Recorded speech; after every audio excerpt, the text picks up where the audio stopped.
ao que nós paramos pela manhã, nós pregamos então, estivemos aqui estudando do versículo 1 ao versículo 8, e hoje nós vamos nos esforçar para estudar do versículo 9 até o 31 do capítulo 3.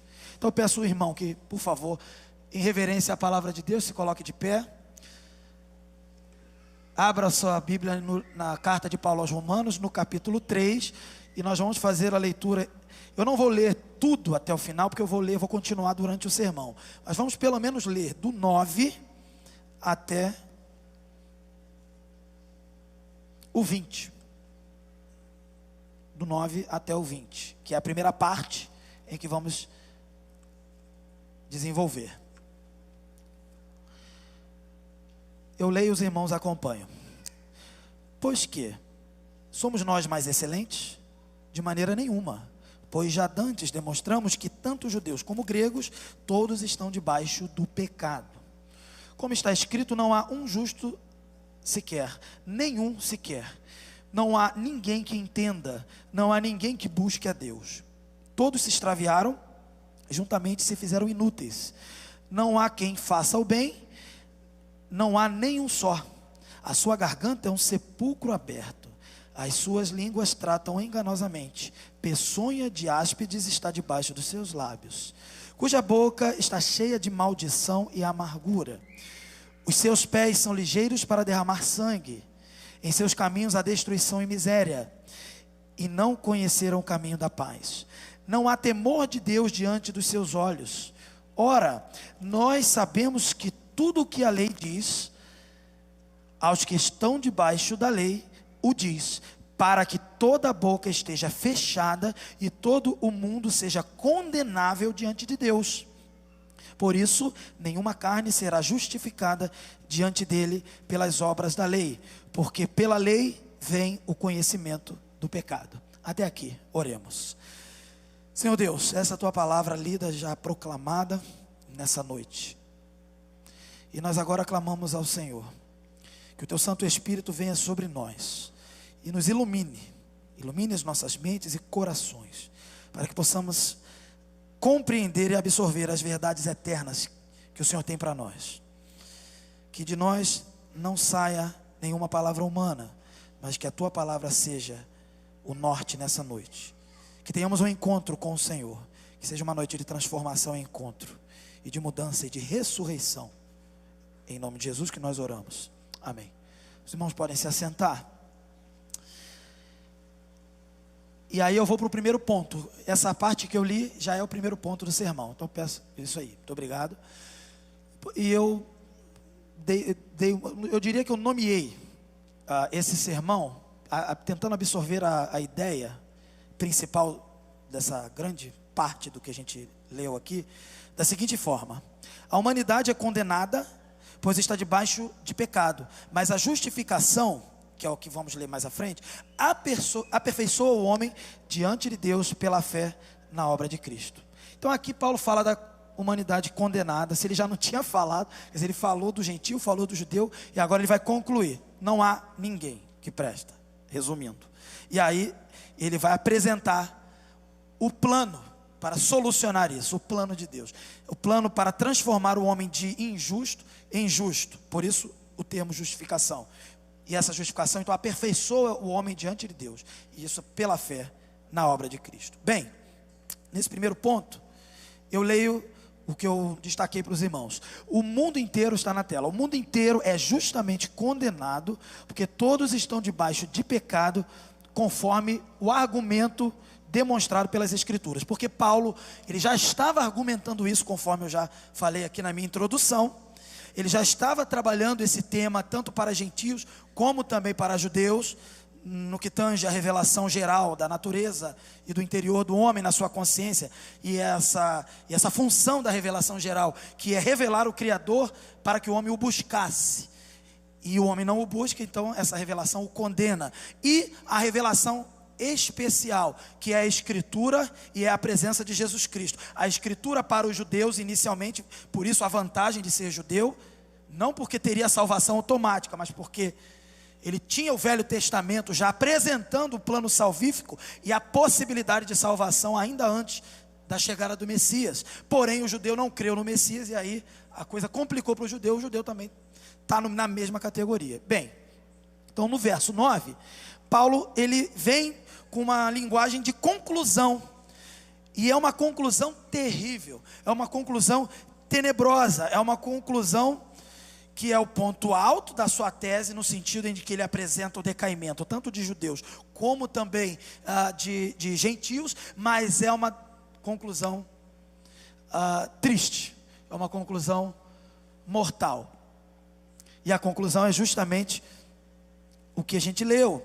Primeiro ele ainda faz uma pergunta, antes de responder e chegar de fato na conclusão. Ele fala assim: nós somos mais excelentes, ou em outra linguagem, nós temos então vantagem. Ele está nesse sentido se incluindo como judeu. Ele não está falando de nós cristãos aqui, ele está falando nós judeus que praticam a religião judaica, judeu que negou Jesus, que não creu em Jesus, no Messias. Nós, esses judeus que defendem, que são especiais, nós temos vantagem. De novo ele pergunta o que ele já tinha respondido, e aí ele responde: de maneira nenhuma, pois já dantes demonstramos. Aí ele fala: já expliquei anteriormente no início do capítulo, né, de 1 até 8, já demonstramos, tanto judeus como gregos, todos estão debaixo do pecado. E essa afirmação, por mais que nós cristãos já entendamos essa afirmação, é importante revisarmos e compreendermos. Estar debaixo do pecado é estar definitivamente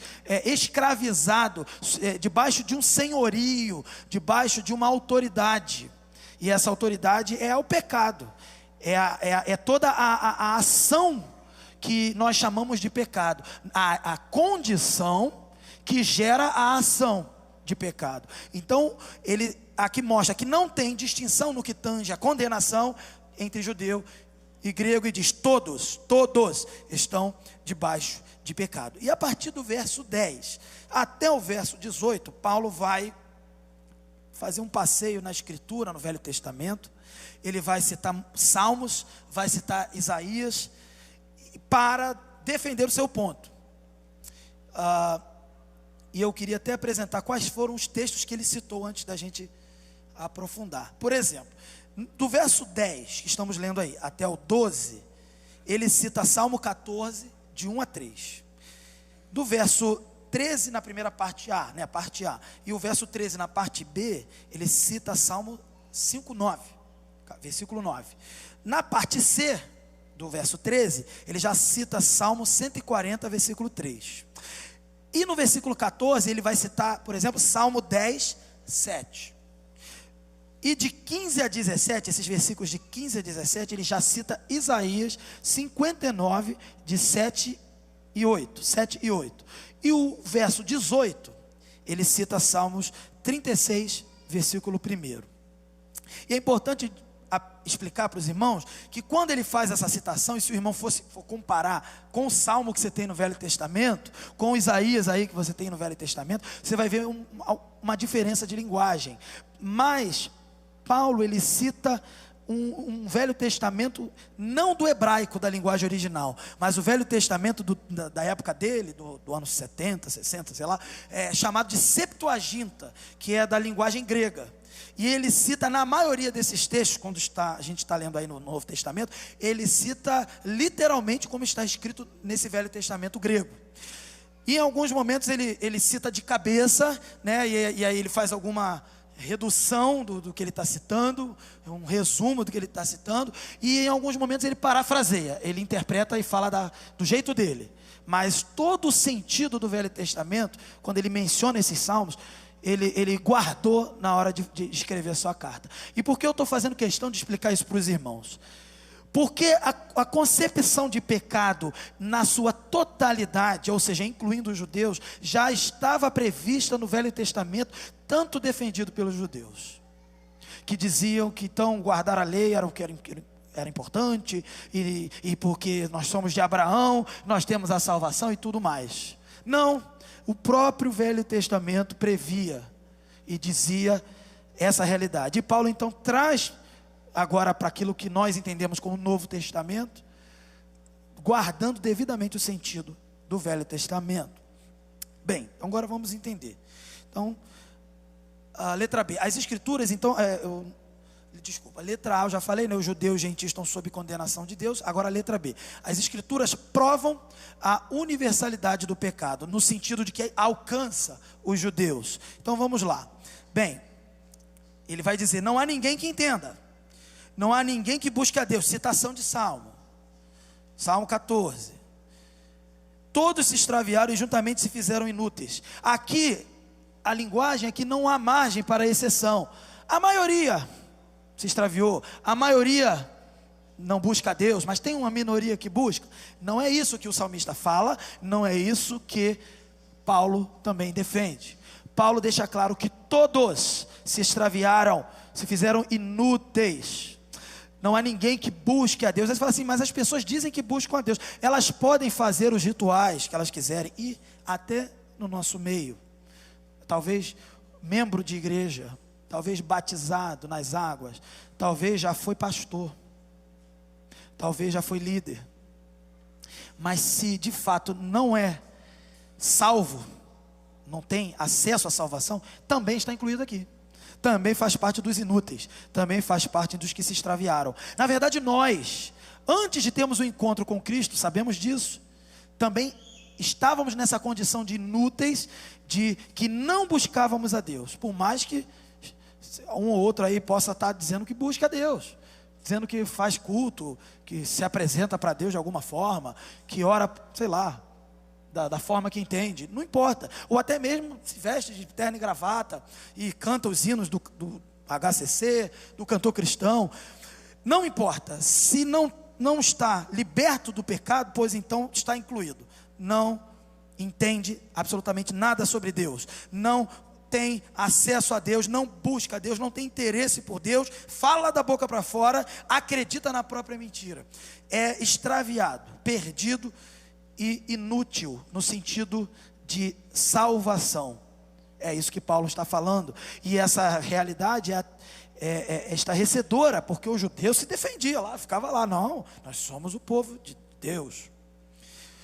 Inclusive num debate entre fariseus e Jesus, lá em João 8, por exemplo, Jesus vai lá fazer umas citações ali de que ele era o eu sou, 6 ou 7 citações, eu sou, eu sou, eu sou, ou seja, Jesus era Deus, e o judeu batia no peito, nós somos filhos de Abraão. Aí Jesus chega e fala, vocês são filhos do diabo, porque o pai de vocês é o diabo, porque as obras que vocês fazem é igual ao do diabo, então o pai de vocês é o diabo. Abraão não fazia o que vocês fazem. Então assim, essa ideia do judeu se defender era muito forte, e Paulo aqui quando faz essa afirmação, ele fecha, definitivamente ele conclui, e não deixa dúvida para judeu, para grego, para nada. E às vezes nós temos gentio por aí, e gentios nós sabemos são aqueles que não são judeus, então brasileiro, argentino, qualquer um outro, qualquer outra nacionalidade. Temos pessoas que se dizem crentes, batistas, sei lá, de qualquer outra denominação, e que não aceitam essa informação aqui de Paulo, e acham que falar sobre isso, pregar sobre isso, é pregar o medo, e que nós devemos pregar apenas a salvação. Mas como pregar uma salvação em que eu não prego a perdição, para saber do que eu fui salvo?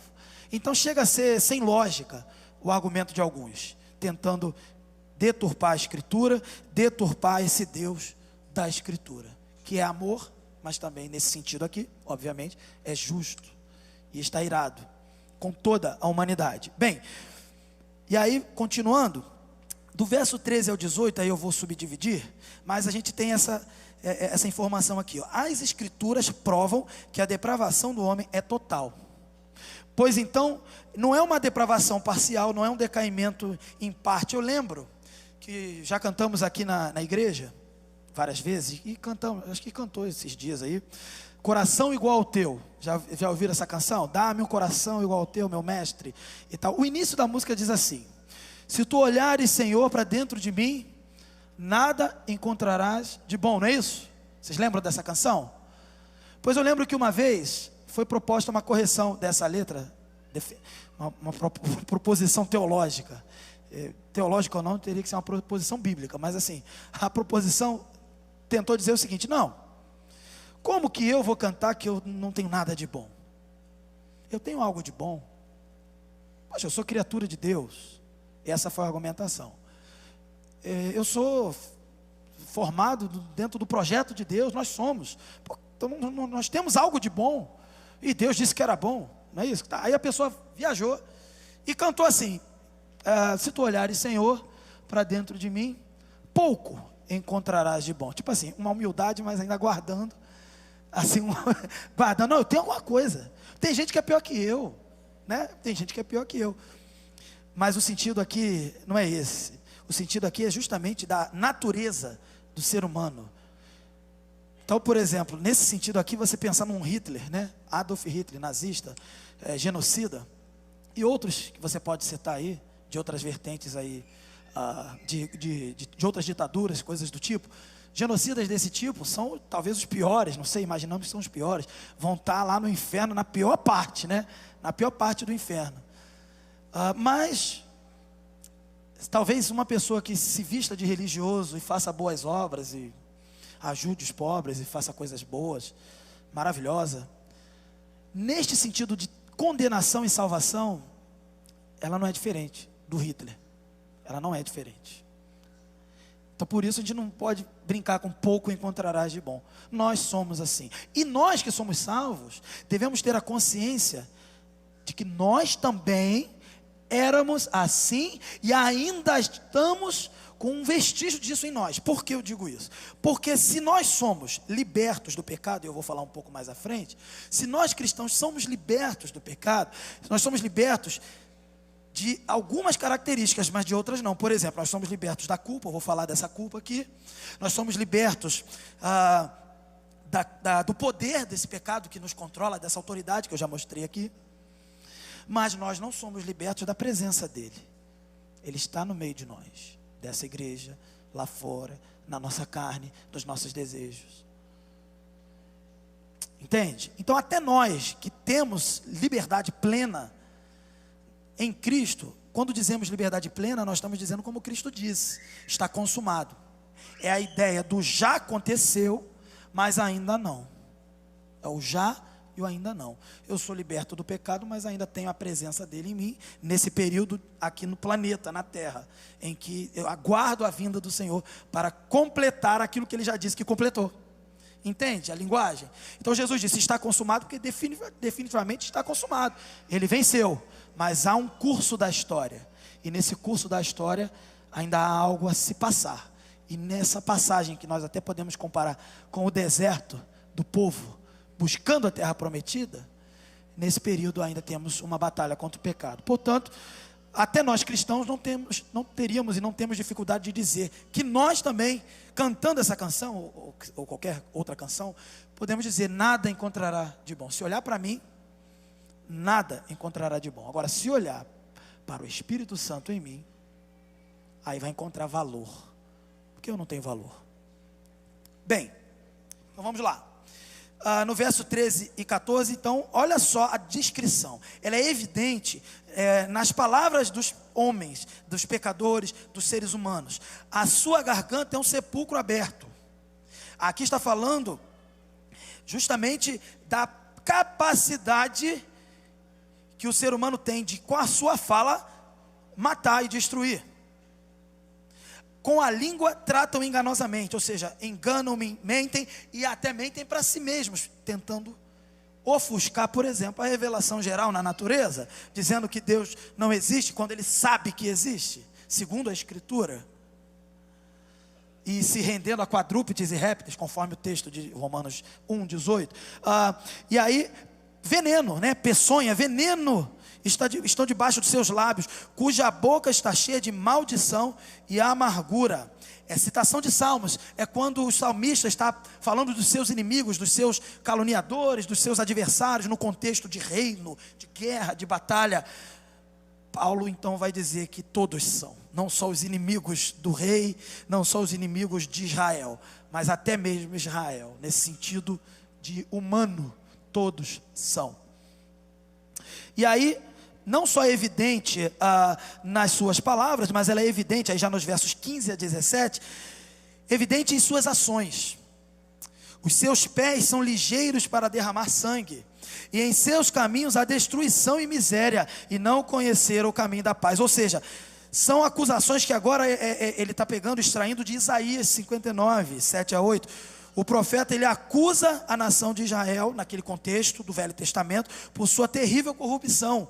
E a ideia aqui dos pés, não é só os pés, é que quando a Bíblia fala de pés, ela fala de todo o comportamento que acompanha, o corpo acompanha o pé. Se eu vou, meu pé não vai sozinho. Então é a ideia de que se o pé se move, o corpo vai junto. E o corpo comanda, a mente comanda. Então a ideia de pés ligeiros para derramar sangue, é a ideia de não se preocupar com as consequências com o próximo. E eu não digo com o irmão, é com o próximo, tanto o não crente quanto o crente. O irmão é o crente, mas é o próximo, em geral. Então ele não se preocupa com as consequências na hora de agir. O não crente, o incrédulo, ele, tanto lidando com o crente ou com o não crente, ele vai fazer o que dá na telha dele. E o que dá na telha dele é ser rápido para matar, é ser rápido para derramar sangue, mas para fazer boas obras, para ajudar, para apoiar, para levantar, para até mesmo se colocar no lugar do prejuízo para favorecer o outro. Não, aí não é rápido não, aí é lento. Então essa é a ideia aqui. Para matar, ele está pronto. Sou o primeiro da fila. Para destruir, destruição e miséria, é comigo mesmo. Não conheceram o caminho da paz. Esse é a realidade de quem não tem Cristo. Essa é a realidade de quem não encontrou salvação, incluindo os judeus. E eu repito, incluindo os judeus.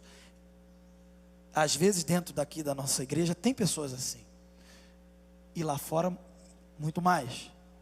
E quando olhamos para essas pessoas, nós temos que entender nesse sentido a ira de Deus, como também olhamos para nós e entender também essa ira de Deus que estava sobre nós. Indo um pouquinho mais adiante no verso 18, essa depravação, ela é evidente também numa perspectiva, no sentido de que o homem aqui, a humanidade, ela não tem uma perspectiva de Deus, por mais que ela tenha essa noção interior revelada de forma parcial, vamos dizer assim, na natureza. Ela não tem uma noção de Deus, um temor de Deus, ela não tem condições de ser religiosa de fato. Ela se veste de religioso, mas ele não pratica de fato a religião de Deus. Essa religiosidade muito aconteceu no Velho Testamento, e também acontece hoje, com os judeus, com aqueles que rejeitaram Jesus, que defendiam as suas teses teológicas, e não aceitavam o Salvador, o dono de toda a tese teológica. Quando eles viam que a sua tese teológica ia se desfazer de suas mãos, o seu sistema religioso que eles defendiam ia se desfazer em suas mãos, iam perder o seu posto, vão matar esse cara que está atrapalhando a gente, porque não compreenderam o Velho Testamento como Paulo compreendeu. Bem, então é evidente, tanto na boca, na fala, nas palavras, nas ações e na sua perspectiva geral, eles não têm temor de Deus. É que o homem pode livremente assim evocar ou suprimir a sua versão ou visão interior de Deus. Em algum momento, aquela pessoa parece um pouco mais apegada a Deus, religiosa, você acha até que ela está se convertendo. Em outros momentos, você vai ver que ela volta para a realidade que ela sempre teve, para o vômito, para o pecado. Bem, agora, na letra D, do verso 19 ao 20, fechando essa realidade depravada da humanidade, podemos destacar o seguinte: as tentativas humanas de superar a condenação, guardando a lei, estão condenadas ao fracasso, já que o seu propósito, o propósito da lei, não é remover o pecado, mas revelá-lo. E aí Paulo ainda evoca, ele usa uma linguagem assim, como sabemos, dando a entender, sabemos quem? Judeus e gentios. Como sabemos do que eu já estou falando, e como sabemos de tudo que já conhecemos, há um bom senso a se entender aí. Paulo está querendo defender a ideia de um bom senso. E aí a questão é a seguinte: se os judeus são culpados perante Deus, então podemos considerar que todos os outros homens também são. Se Paulo fala que os judeus que tinham até a revelação especial são condenados, quem não tem, ok, também está condenado. toda a humanidade, então ela é levada ao tribunal e declarada condenável diante de Deus. Essa é a ideia. Eu vou ler aqui para os irmãos esses 2 versos finais, para que os irmãos entendam. Ora, nós sabemos que tudo o que a lei diz, aos que estão debaixo da lei, o diz. O que ele quer dizer? É aqueles que consideram a lei como um meio para a sua a revelação de Deus, uma forma de entender quem é Deus. E aí ele explica: para que toda a boca esteja fechada e todo mundo seja condenável diante de Deus. A ideia aqui é o seguinte: a lei também, a lei pela lei, tanto quanto, nesse sentido, tanto quanto a revelação geral, também condena. Ela ainda não resolve o problema, ela ainda não dá a salvação. Eu digo mais, a lei no sentido da observância da lei, da prática da lei, da obediência dos mandamentos, a tentativa de obediência. Até porque obedecer a lei, então vamos combinar o seguinte: a partir de agora eu vou obedecer a lei. De repente uma pessoa não crente aí, né? Pessoa, vou obedecer a lei, me dá aqui os 10 mandamentos, vou cumprir. Não vai conseguir cumprir. Eu aposto o dinheiro que eu não tenho. Não pode apostar, isso não é de Deus, mas se eu pudesse apostar, eu apostaria e ganharia a aposta. Não vai conseguir cumprir. E nós também não, que temos Cristo. E nós também não. A questão aqui é o seguinte: também tem um ponto aqui. Mesmo que conseguisse cumprir a partir daqui, hoje vou cumprir. E o que ficou para trás, que não cumpriu? Está devendo. É igual você tem prestações a pagar, aí você não paga, larga para lá as prestações. Aí depois você vai, não, eu vou pagar a 10ª, aí paga a 10ª. E o que ficou com as outras 9? Ficou devendo. É a mesma coisa. Está devendo. E como resolve isso? Então, por isso, judeu, qualquer outro mesmo ou seja, convertido ao judaísmo, grego, não tem como. Tentar cumprir, pode, mesmo que conseguisse, não vai conseguir, mas mesmo que conseguisse daqui para frente cumprir perfeitamente, está devendo o que ficou para trás. E como resolve isso? É isso que Paulo está tentando mostrar aqui. Mesmo assim não tem como. E aí, ele diz o sentido da lei. Tem esse sentido de condenação. Tem também um outro sentido, né? Para que o homem esteja com a sua boca fechada, para que toda a boca esteja fechada e todo o mundo seja condenável diante de Deus. E aí ele conclui assim: por isso nenhuma carne será justificada diante dele pelas obras da lei, porque pela lei vem o conhecimento do pecado. Então, o que podemos entender até aqui, dessa parte da depravação total, e do contexto da lei, que é o que estamos falando aqui nessa parte final da depravação total, é o propósito da lei. E J. Redford Thompson resume o propósito da lei da seguinte forma: propósito primário, revelar as exigências de Deus, mostrar aquilo que Deus quer, o caráter que Deus quer do ser humano, o nível de santidade do ser humano. Então, mostrar, revelar esse caráter de Deus e que o homem deve imitar. O propósito secundário, revelar o pecado, não salvar do pecado, mostrar, você não consegue, é um espelho, é um modelo, você não se encaixa nesse modelo, você não cumpre, revelar o pecado. E um propósito definitivo, preparar o caminho para o evangelho, que é a solução e que é o cumprimento da própria lei.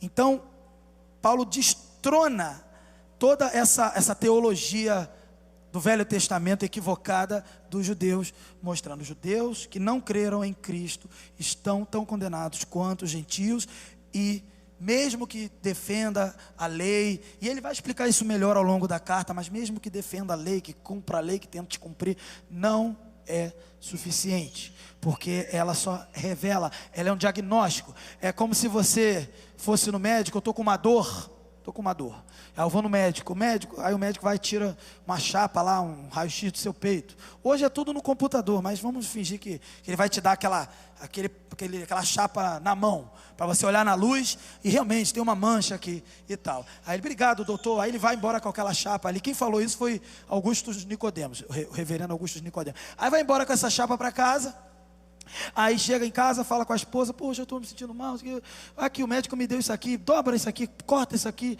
faz um caldinho com isso aqui, faz um chá para mim que eu vou tomar esse chá da chapa do raio-x. Vai resolver? Vai curar a pessoa? O que é o sentido da chapa do raio-x aqui? É mostrar qual é o problema que ele tem, mas não é curar. Aí o contexto da lei é esse, é um diagnóstico do ser humano, é um raio-x do ser humano, para o ser humano entender: estou perdido. Como o próprio Isaías diante de Deus, num outro contexto, mas diante da revelação do trono de Deus, diante da glória de Deus, diante da manifestação de Deus, quando ele vê tudo isso, a primeira coisa que ele fala não é: oi, vamos lá Deus, vamos louvar Deus, é tão bom te louvar, te adorar, não. É: ai de mim, estou perdido, porque habito no meio de um povo de lábios impuros, e eu mesmo sou de lábios impuros. Porém, e aí eu usei aqui uma conjunção adversativa, para quem conhece, estudioso da língua portuguesa, eu não sou muito não, mas gastei aqui o português, né? Porém, e aí Paulo, em algumas versões vai ter o mais, entretanto, seja lá qual for a conjunção, a partir do verso 21, há uma conjunção adversativa, e essa conjunção adversativa é para mudar o cenário, para mudar o quadro. Ela não é uma, gente, essa conjunção aqui é poderosíssima, gloriosa. Deus não deixou a humanidade ficar dessa forma, não deixou a humanidade ficar abandonada. Ele tinha um plano, e tem, e executa esse plano. Mas, verso 21, então vou ler a segunda parte do texto. Mas agora se manifestou sem a lei a justiça de Deus, tendo o testemunho da lei e dos profetas. Isto é, a justiça de Deus pela fé em Jesus Cristo, para todos e sobre todos os que creem, porque não há diferença, porque todos pecaram e destituídos estão da glória de Deus, sendo justificados gratuitamente pela sua graça, ou seja, redundância aí, né? Gratuitamente pela sua graça, pela redenção que há em Cristo Jesus, ao qual Deus propôs para propiciação pela fé no seu sangue, para demonstrar a sua justiça, pela remissão dos pecados dantes cometidos, sob a paciência de Deus, para demonstração da sua justiça neste tempo presente, para que ele seja justo e justificador daquele que tem fé em Jesus. Onde está logo a jactância, ou seja, a vanglória? É excluída, responde ele. Por qual lei? Das obras? Não, mas pela lei da fé. É porventura Deus somente dos judeus? E não é também dos gentios? Também dos gentios, certamente, visto que Deus é um só, que justifica pela fé a circuncisão e por meio da fé a incircuncisão. Anulamos, pois, a lei pela fé? De maneira nenhuma, antes estabelecemos a lei. E a partir de agora, então, Paulo apresenta a mudança do cenário, a mudança da condição humana, a possibilidade de mudança, lógico, para aquele que crê. Então vamos para o segundo ponto, o azulzinho, isso. A justificação universalmente disponível de Deus é a concessão de uma posição perfeita perante Deus, com base na propiciação de Cristo, recebida pela fé, de acordo com a lei. É o resumo do texto, dessa parte. Aqui nós temos o coração da carta de Paulo aos Romanos, quando começa a falar de justificação, e vai continuar no capítulo 4, capítulo 5, com os demais pastores que estarão nos próximos domingos trazendo essas porções da palavra. Ele agora vai parar de falar de condenação e vai dizer: falei de condenação, é terrível, mas agora eu vou apresentar a solução. E ele vai defender, porque o judeu, que ele está preocupado com o judeu, que vai ficar falando com ele, esse judeu, ele quer deixar esse judeu sem resposta. Bem, é a essência do evangelho, essa questão da justificação, é a doutrina do cerne da fé cristã. E aí alguns teólogos dizem, por exemplo, que chegamos agora no coração da carta de Romanos, quando Paulo ele responde a pergunta: de acordo com o evangelho, com o Deus Santo, como Deus Santo pode justificar os pecadores? Agora ele vai responder: como Deus que é santo vai perdoar, vai justificar, vai salvar pecadores? E aí essa resposta começa a acontecer a partir daqui. E tendo ele provado essa primeira tese de perdição, ou seja, a culpa da raça humana, o apóstolo agora ele defende a tese da salvação alcançada não por mérito, não por obra, mas pela graça por meio da fé em Cristo Jesus.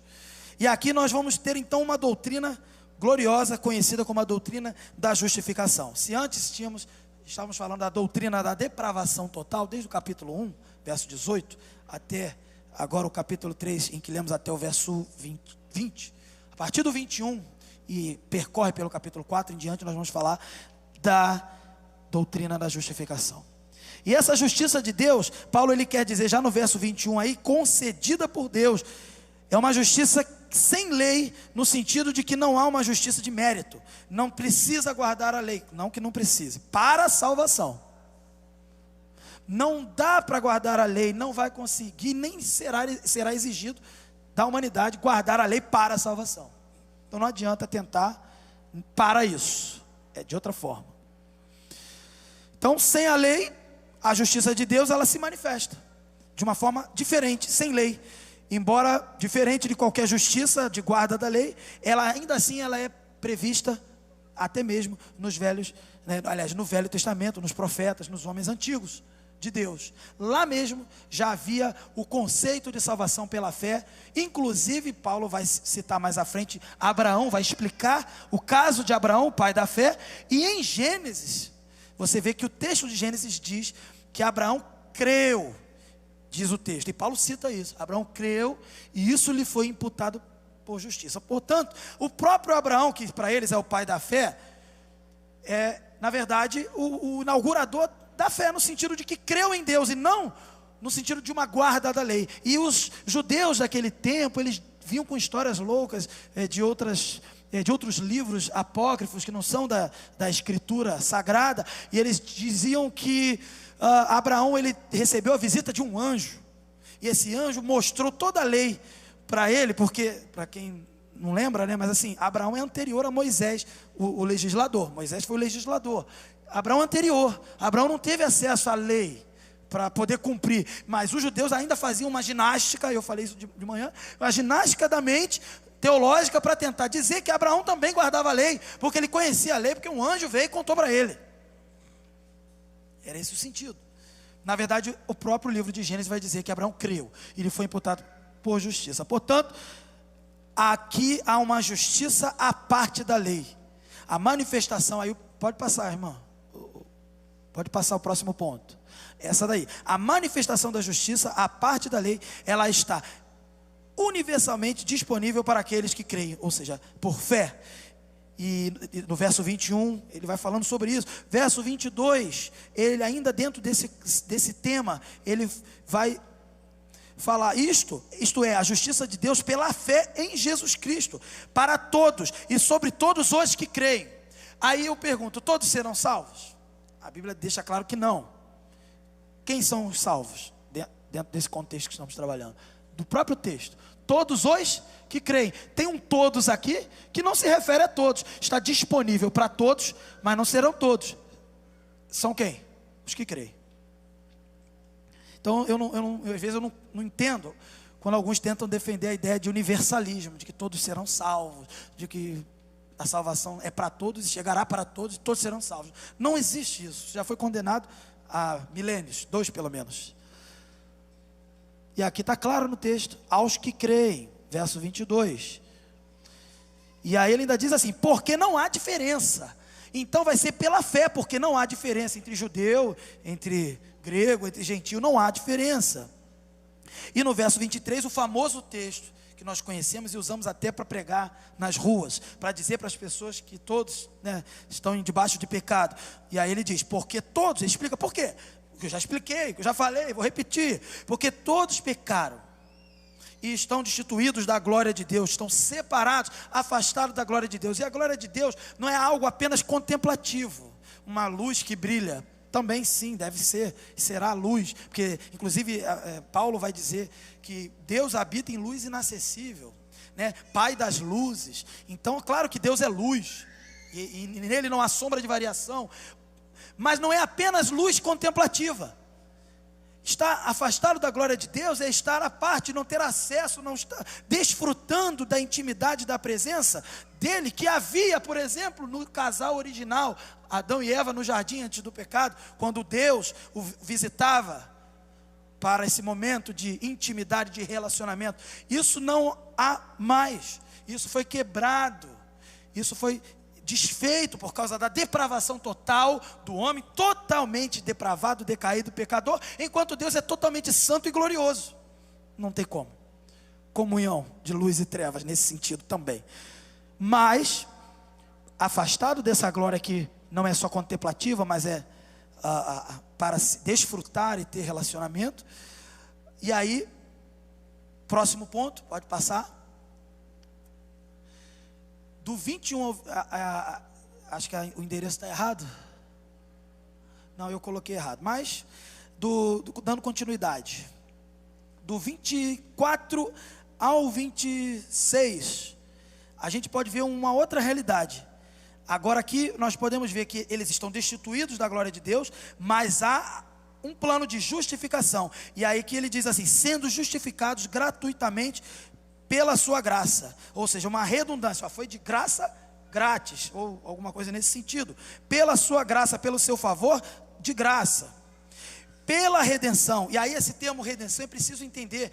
Redenção, falamos tanto, tem uma estátua que tem um nome de Cristo Redentor. Redenção, o que significa redenção? Redenção é o pagamento de um resgate, é uma pessoa escravizada, condenada, desprovida, em algum sentido também, até mesmo uma pessoa que, por exemplo, fosse, na lei de Moisés, uma pessoa que criasse um boi, e sem querer, esse boi lá da fazenda lá se soltasse e matasse uma pessoa, foi sem querer, mas matou.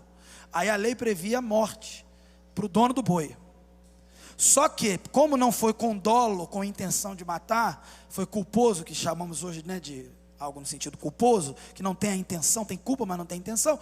Então havia a possibilidade de substituir essa pena de morte por a chamada redenção, o pagamento de um resgate. A própria pessoa pagar esse resgate, ou alguém por ela fazer esse favor e pagar o resgate. Então essa ideia de redenção é isso. Portanto, fica fácil de entender o que Cristo fez. Cristo pagou o preço de toda uma humanidade, deu essa possibilidade de toda uma humanidade condenada. Ele pagou o preço para que essa humanidade, através da fé, pela graça e por meio da fé, pudesse então não ser condenada à morte eterna, mas à vida eterna.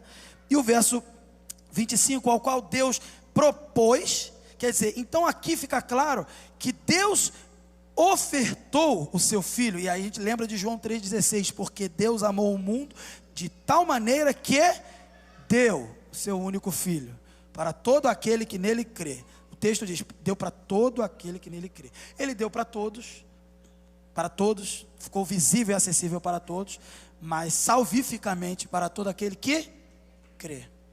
Bem, então aqui, mais uma vez, no verso 24, aliás 25, propôs a propiciação pela fé no seu sangue, para demonstrar a sua justiça pela remissão dos pecados dantes cometidos. Ou seja, isso é uma novidade, isso é uma coisa, a gente está cansado de saber. Está cansado de saber, irmão? Isso é profundo.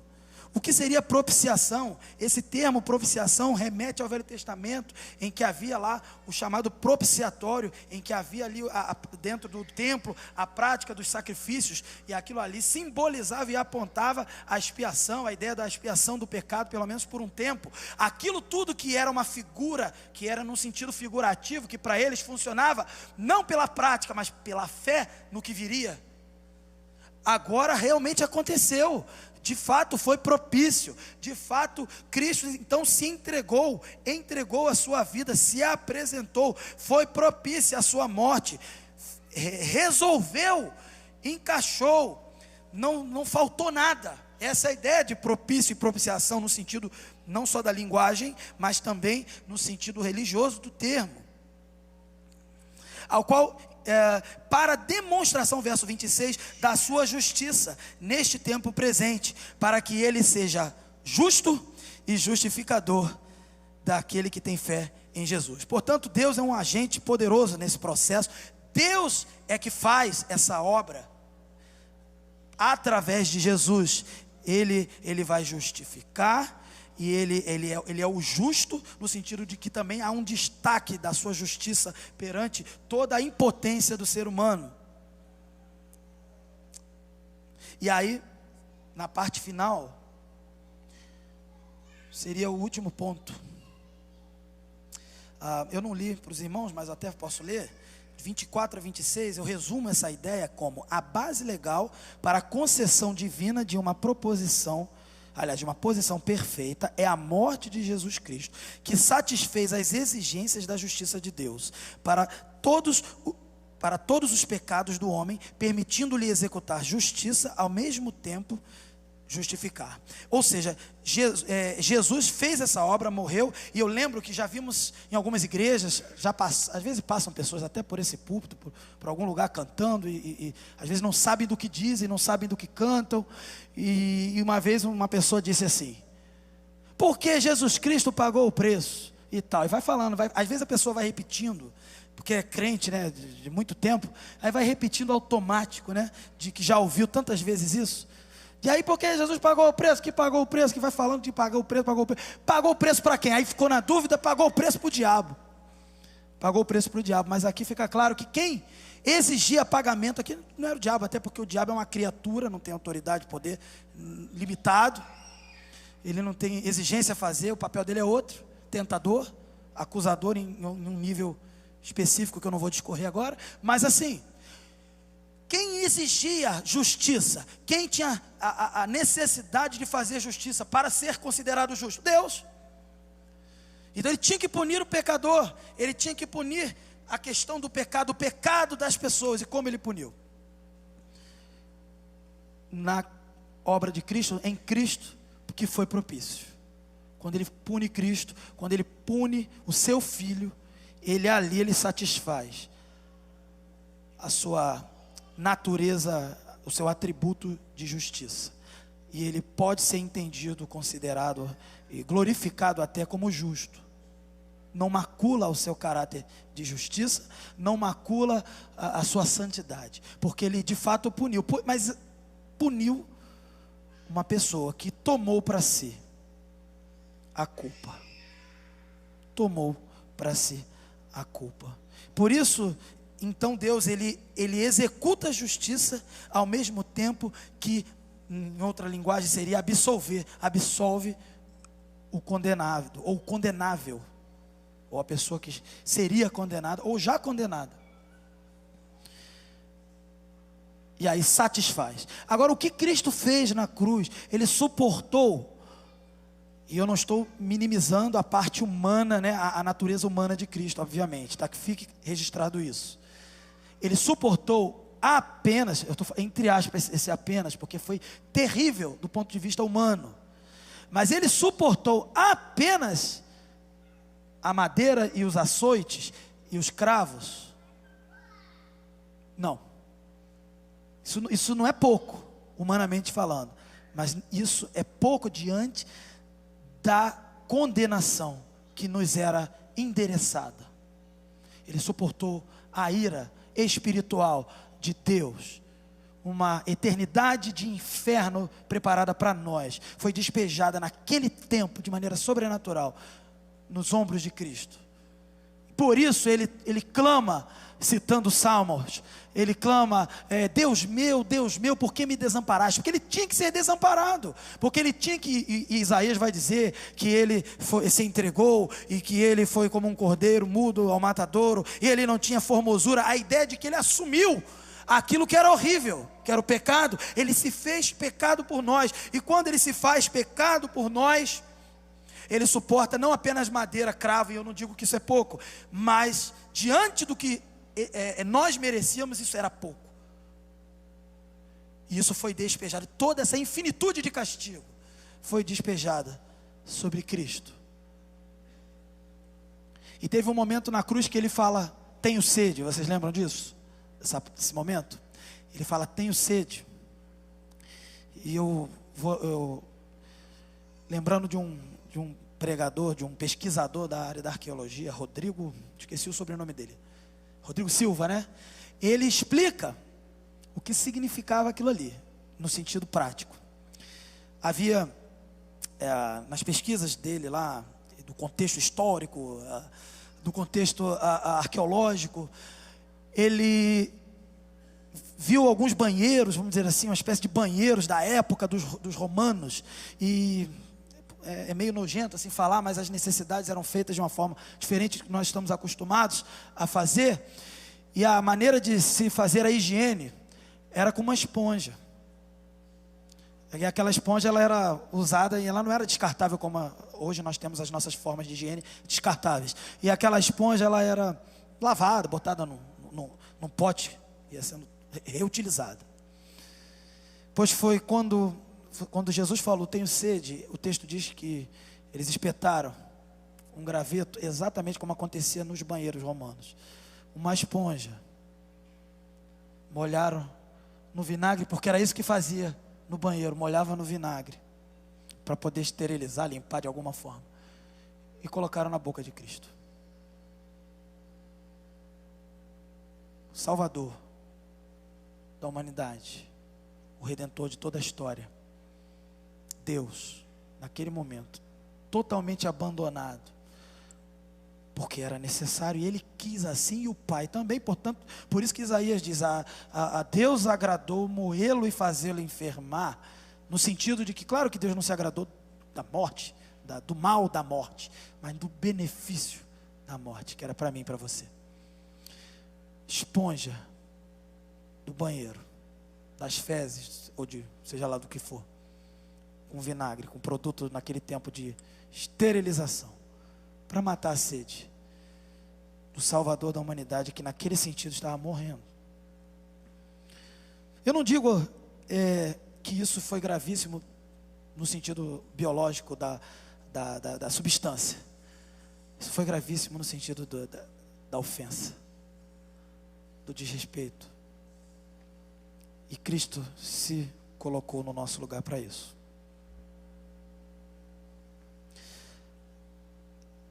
Por isso nós devemos celebrar essa conjunção adversativa, depois da realidade de depravação da humanidade.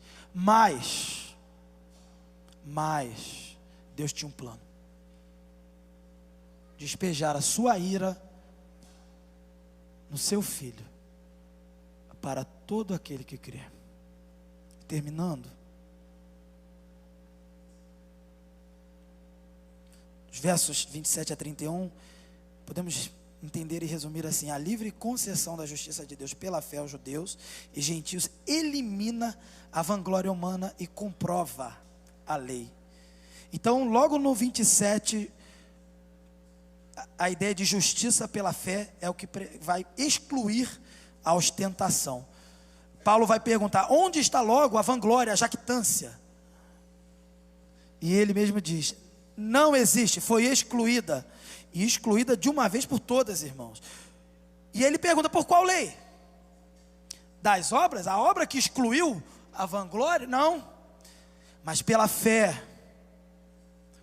E por isso nós devemos celebrar um dos lemas da reforma.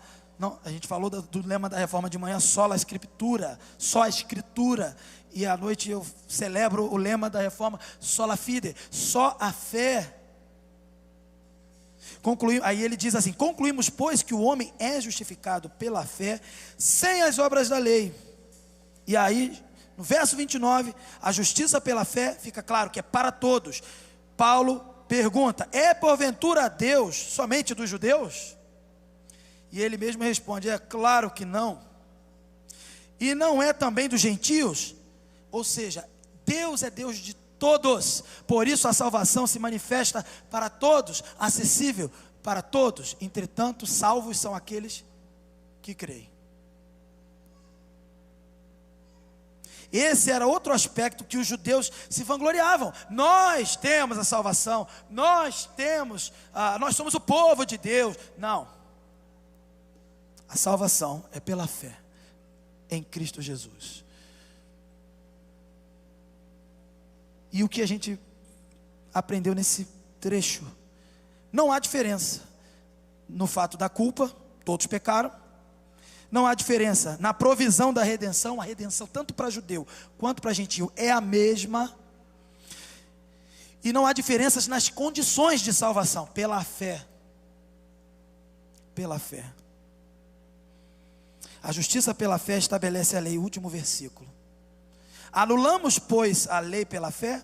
Ele responde, de maneira nenhuma, antes estabelecemos a lei, que apresenta o pecado, que aponta para o evangelho, e que hoje para nós deve ser cumprida no sentido moral, como santidade, como pessoas regeneradas, restauradas, que são conceitos que serão trabalhados mais à frente. A lei do Espírito de vida em Cristo Jesus é a lei de Deus, estabelecida de acordo com os termos da nova aliança. Então, 2 pontos finais e acabamos. Toda a humanidade, aprendemos, toda a humanidade incrédula está condenada pelo pecado. Meu irmão, não adianta, não tem para onde correr. Não adianta, eu quero pregar o evangelho. Você quer pregar o evangelho? A primeira coisa que você tem que falar é que toda a humanidade está condenada. E essa verdade de que toda a humanidade está condenada deve ser compartilhada. Nós, como cristãos, devemos entender que essa realidade tem que ser compartilhada. O ser humano precisa saber da sua real condição, da sua depravação total. Resumindo o conceito: moral, decadência. Temos que pregar. E se você aqui não ainda conhece a Cristo, porventura está nesse lugar, saiba que você está nessa realidade, nessa condição de incrédulo condenado pelo seu pecado ao inferno, como eu já estive, como muitos cristãos aqui estão presentes. Segundo ponto, Deus justifica pecadores através da obra de Cristo. Deus torna justos por uma obra que ninguém poderia fazer, que nenhum ser humano pecador poderia fazer. Tinha que ser humano para representar a humanidade, mas não podia ter pecado. Somente filho de Deus. Não podia ser escravo da morte, por isso passou pela morte, e ao terceiro dia ressuscitou. Concluindo, você que está me ouvindo, sendo cristão ou não, você tem uma responsabilidade, uma escolha. Você pode ignorar, crente ou não, você pode ignorar essa verdade, o que ouviu, e seguir sua vida, pecando, fazendo o que bem entende. Ou você pode clamar ao Senhor nesse momento. Peça a Deus para que Ele abra os seus olhos, para que você conheça essa verdade. E essa verdade, primeiramente, revela o seu coração, e depois revela a solução, que é Jesus Cristo. Todo coração, ele tem um pecador dentro dele. Essa natureza pecadora está em cada um de nós.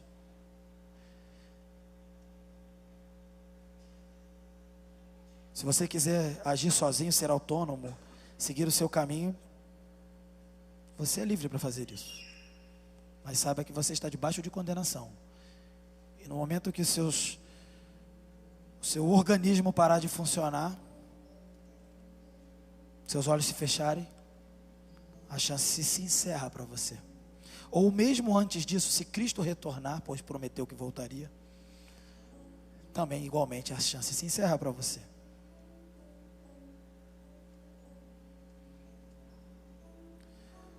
O mais belo que temos para dizer, irmãos, é que somos tão pecadores desse jeito que Paulo falou, mas Deus, Ele concedeu a todo aquele que crê o Salvador Jesus Cristo, o seu único Filho, para que pudéssemos ser libertos da escravidão do pecado. Talvez você cristão diga assim: ok, estou cansado de saber. Por que você não se rende? Por que você não glorifica esse Deus? Por que você não celebra essa vitória? Não tem motivos para ir à igreja, não tem não? Não tem motivos para trabalhar na casa do Senhor, não tem não? Hoje eu estou tão chateado. Por quê? Te deram uma esponja com vinagre? Creio que não. Nada que você diga como justificativa, como desculpa para não fazer, para não participar e ainda assim se afirmando cristão, nada que você diga se compara ao que Cristo fez por nós. Mesmo que passamos as piores das provações, como homens de Deus, missionários, desde os apóstolos até os dias de hoje, morrem até hoje pelo Evangelho, sangue derramado de servos de Deus, para que a Bíblia esteja no seu celular, na sua mão de papel.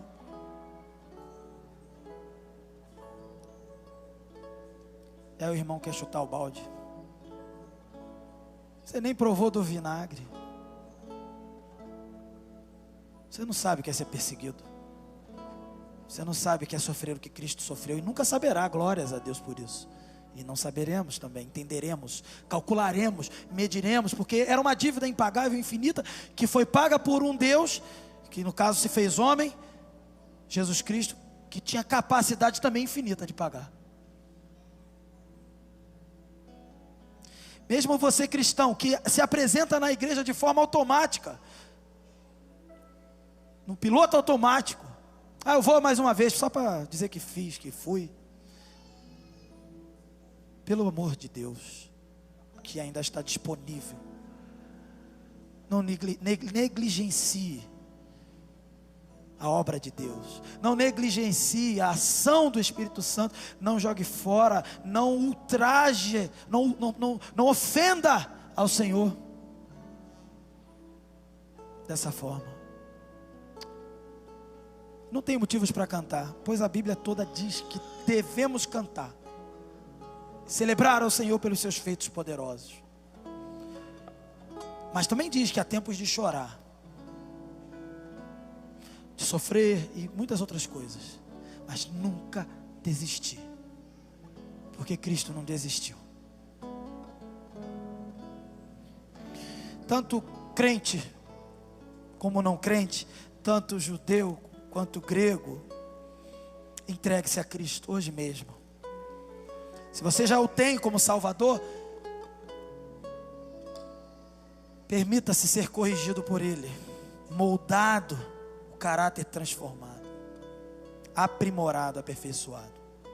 E se você não o tem ainda como Salvador, reconheça quem você é e quem Ele é nessa noite. Somente pelo Evangelho de Jesus Cristo é possível ser uma nova pessoa, ser guiado e controlado pelo Espírito Santo, para a obediência a Deus, a lei, por exemplo, com boas obras. Por isso, irmão, clame hoje ao Senhor por perdão, misericórdia, para desfrutar da presença dEle e da certeza de que Deus não te condena mais e te chama hoje de filho amado.